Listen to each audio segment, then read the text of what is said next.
One day, Edward was talking to Trevor when Douglas steamed by. He was pulling a train of heavy coal cars. "Come on, Edward. Stop gossiping in the sun when there's work to be done." Later, Edward spoke to Douglas. "Trevor and I are old friends, and you and he have a lot in common, too." "We do?" quizzed Douglas. "And what would that be?" "Scrap," said Edward quietly. Douglas gasped. "Don't mention that word. It makes me wheels wobble." "It does the same to Trevor," replied Edward. "He was being sent to the scrapyard, but the vicar and I saved him, and now he's really useful again.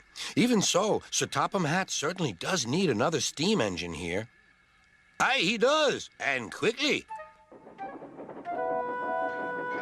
That night, Douglas was still working. He had taken the midnight goods train to a station at a faraway part of the island where only the diesels work.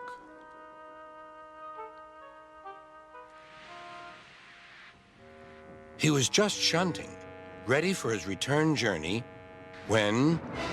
"That sounds like a steam engine," he thought. The hiss came again. "Who's there?" asked Douglas. A whisper came. "Are you Sir Topham Hatt's engine?" "Aye, and proud of it. Well, I'm Oliver, and I'm with my brake van Toad. We've run out of coal and have no more steam." "But what are you doing?" "Escaping." "From what?" "Scrap." Douglas shivered. Then he remembered Edward's story about saving Trevor. "I'll be glad to help you. It'll have to look, though, as if you're ready for scrap and I'm taking you away." Their drivers and firemen agreed to help, too. Everyone worked fast. "No time to turn round. I'll run tender first. Come on."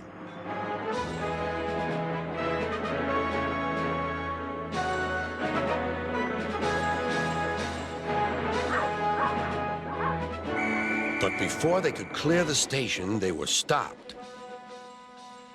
"Aha!" called a foreman.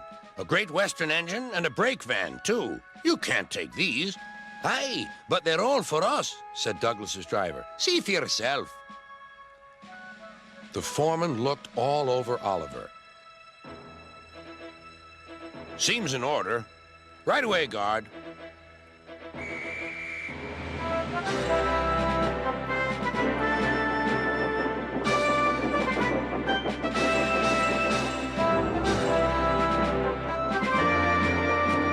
"That was a near thing." "We've had worse," replied Oliver, and they forged ahead.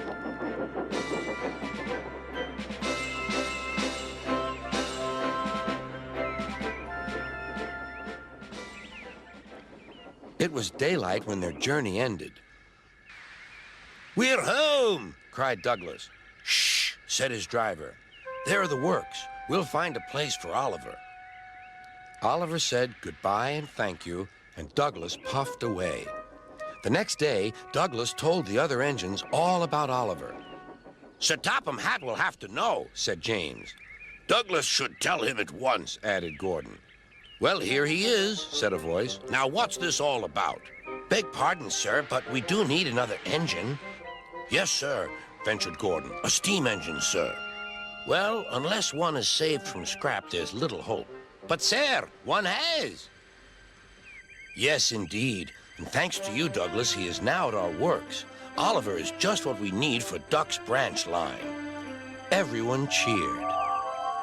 Now, Oliver and Toad are mended and painted in full Great Western colors. Duck and Oliver are happy on their branch line. The others laughed at first and called it the Little Western. Duck and Oliver were delighted, and so the Little Western it will always be.